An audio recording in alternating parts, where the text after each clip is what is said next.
Maintenant, concernant le format, j'ai vu qu'il y a un petit changement. Lorsque j'ai reçu le document, l'invitation, j'avais opté une allocution surtout adressée aux étudiants que j'allais trouver ici pour les encourager par rapport à ce qu'ils sont en train de faire aujourd'hui à l'université. Maintenant, bon, j'ai trouvé que c'est un autre format un peu interview, ainsi de suite, donc je ne sais pas qu'est-ce qu'on retient, c'est à vous de choisir. Nous donnons le faire votre choix. D'accord.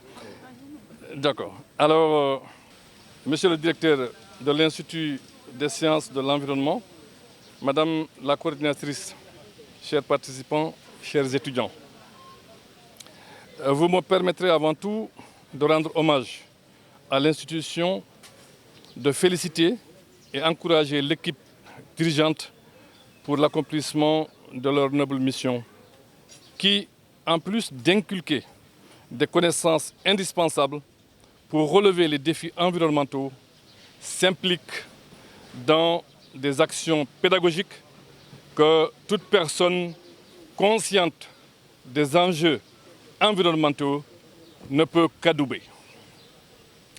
C'est pour moi un réel plaisir d'être là aujourd'hui à l'université pour voir les actions qui sont aujourd'hui menées ici.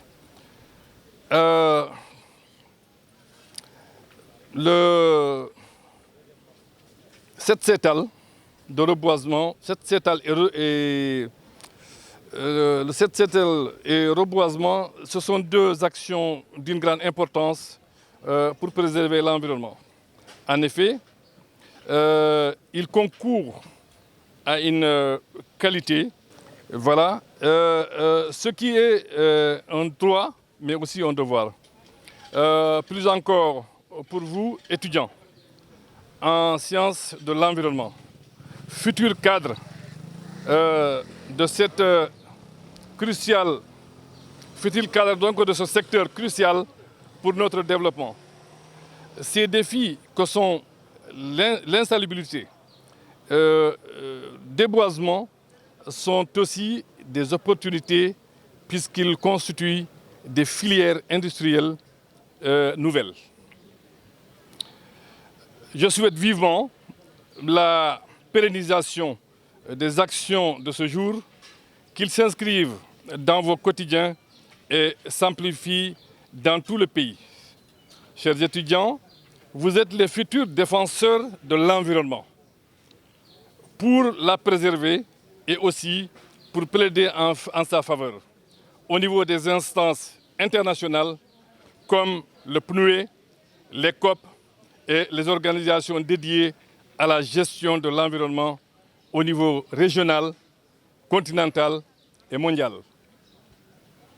Savez-vous, chers étudiants, que les jeunes sont impliqués dans les négociations et conventions?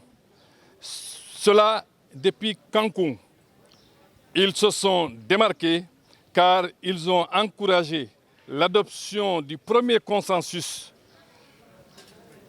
de la 16e conférence relative à l'article 6 de la Convention cadre des Nations Unies sur le changement climatique. Ce sont les jeunes qui sont imposés pour l'adoption de cet article.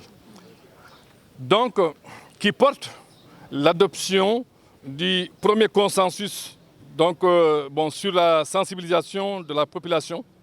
Depuis, les jeunes font officiellement partie de la Convention cadre des Nations Unies. Officiellement, je dis. Je vous dis cela parce que depuis quelques années, je participe aux conférences internationales en ma qualité de président de la Commission environnement et ressources naturelles du HCCT.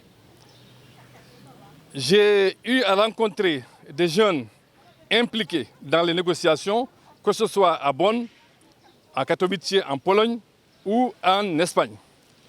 Pour finir, je vous dirai, chers étudiants, que c'est dans cette enceinte, ici, que vous pouvez vous préparer solidement pour jouer pleinement votre rôle dans la préservation de l'environnement. dans l'environnement mondial, je dirais, et être en phase avec le PSO vert, directive du président de la République, son Excellence, M. Macky Sall. Monsieur le directeur, Madame la coordinatrice, je ne pourrais terminer sans vous remercier, vous et l'ensemble de votre équipe, de m'avoir convié à cette journée. Nous serons ravis de vous accueillir au sein de notre commune à Bonconto pour des actions similaires et je vous remercie de votre aimable attention.